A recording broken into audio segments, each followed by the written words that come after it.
Hi అండి. Welcome to my channel Renu's home cooking. ఈరోజు ఏంటంటే సండే వ్లాగ్. వింటర్ సీజన్ కదండి, మైగ్రేటరీ బర్డ్స్ వస్తాయని బర్డ్ షూట్కి వెళ్ళాము పొద్దున్నే. ఇంకా వచ్చేటప్పుడు రోడ్డు పక్కన ఇలా వేరుశనక్కాయలు, అనపకాయలు, బొబ్బర్లు, ఇంకా కందికాయలు చాలా వెరైటీస్ ఉన్నాయండి. కొన్ని అయితే తీసుకున్నాము. ఈరోజు లంచ్లోకి అయితే ఒక స్పెషల్ రెసిపీ చేస్తున్నానండి. ఈ కందికాయలు ఇవన్నీ మంచి ప్రోటీన్ సోర్స్ కదా, ఇవన్నీ యూజ్ చేశాను అనమాట. మేథీ మటర్ పలావ్ చేస్తారు కదా, అదే విధంగా మటర్ ప్లేస్లో కందికాయలని యూజ్ చేస్తున్నాను అనమాట. ముందుగా కొద్దిగా ఆయిల్తో పాటు నెయ్యి వేసానండి. దాంట్లో హోల్ గరం మసాలాలు దినుసులు అన్నీ కూడా వేసేసి, తర్వాత జీడిపప్పు, ఉల్లిపాయ ముక్కలు కూడా వేసి వేయించుకోవాలి. తర్వాత ఇక్కడ చిన్న మిక్సీ జార్ తీసుకుని దాంట్లో వెల్లుల్లిపాయలు, పచ్చిమిరపకాయలు, అల్లం ముక్కలు, జీలకర్ర వేసాను. ఇదిగోండి, ఇవే కందికాయలు నేను వలిచేసి ఉంచుకున్నాను. 1 కప్పు తీసుకున్నాను. ఇప్పుడు అల్లం వెల్లుల్లి పచ్చిమిరకాయలు వేసాను కదా, ఇవన్నీ కూడా పేస్ట్లా చేసేసుకుంటున్నాను. ఇంకా వాటర్ ఏమీ వేయట్లేదండి, జస్ట్ పేస్ట్లా చేశాను అంతే. ఇప్పుడు ఈ మిశ్రమాన్ని తీసుకొచ్చి ఈ ఆయిల్లో ఫ్రై చేసేసుకోవాలి. అల్లం పచ్చివాసన పోయే వరకు వేయించుకోవాలి. ఒక 2-3 నిమిషాలు వేయించుకుంటే సరిపోతుంది. తర్వాత దీనిలోకి అరకప్పు క్యారెట్ ముక్కలు వేసాను. తర్వాత 1 కప్పు ఒలిచి ఉంచుకున్న కందికాయలను కూడా ఇందులో వేసేసాను. మనకి అందుబాటులో ఉన్న వెజిటబుల్స్ అన్నీ కూడా ఈ కిచడీలో వేసుకోవచ్చు. తర్వాత నేను ఇక్కడ ఒక పెద్ద కట్ట మెంతికూర తీసుకున్నాను. ఇది మెంతికూర నేను ముందే ఒలిచేసి ఉంచుకుంటాను. స్టీల్ బాక్స్లో అయినా పెడతాను. ఫ్రిడ్జ్లో పెట్టుకుంటే వారమైనా బాగానే ఉంటుంది, ఏమీ పండిపోవడం కానీ అట్లా ఏమీ ఉండదు. నేను ఇప్పుడు దీన్ని శుభ్రంగా కడిగేసి ఈ వెజిటబుల్స్తో పాటు ఒకసారి ఫ్రై చేసేస్తున్నాను. ఆకుకూరే కాబట్టి త్వరగానే మగ్గిపోతుంది. ఎప్పుడు పప్పు మెంతికూర చేస్తుంటే బోర్ కొడుతుంది కదా, ఇంట్లో ఎప్పుడూ అదేనా అంటారు. ఒక్కొక్కసారి ఇట్లాగా మేథీ రైస్ కింద చేసేస్తూ ఉంటాను. ఎక్కువ ఆకుకూరలు తినడం కూడా ఆరోగ్యానికి మంచిది కదా, ఏదో రకంగా లోపలికి తొయ్యాలి అంతే.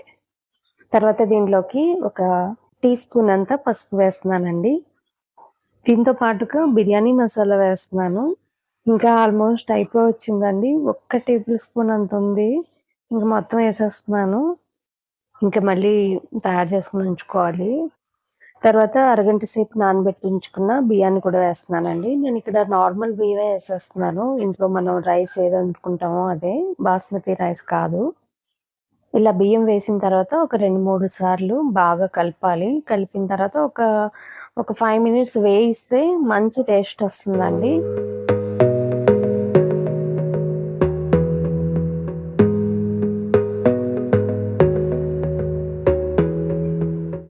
ఇలా వేయించుకున్న తర్వాత ఎసరు పోసేస్తున్నాను. గ్లాస్కి గ్లాసున్నర చొప్పున వేస్తున్నాను.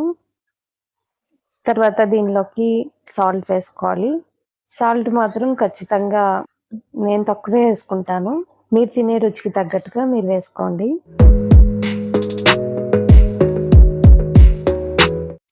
ఒకసారి సాల్ట్ అంతా బాగా కలిసేటట్టు కలుపుకొని మూత పెట్టి 3 విజిల్స్ రానిస్తాను.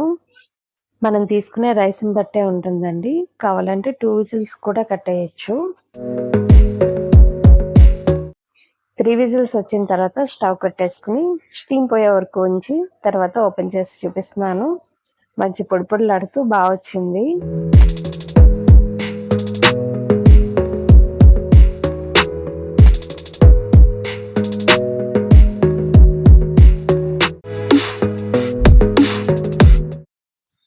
ముందు మా అబ్బాయికి అయితే టేస్ట్ చూపించడానికి తీసుకెళ్తున్నానండి.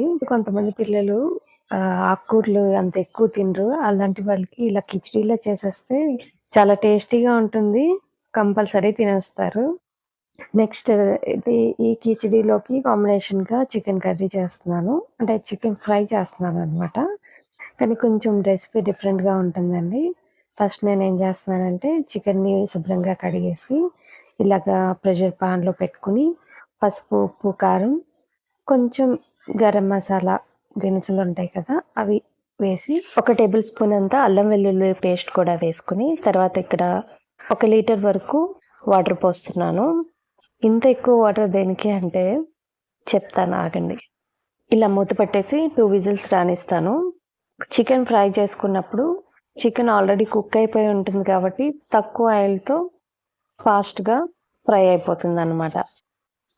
మరి 1 లీటర్ వరకు వాటర్ వేసాను కదండి, ఇదంతా కూడా డ్రైన్ చేసేస్తున్నాను.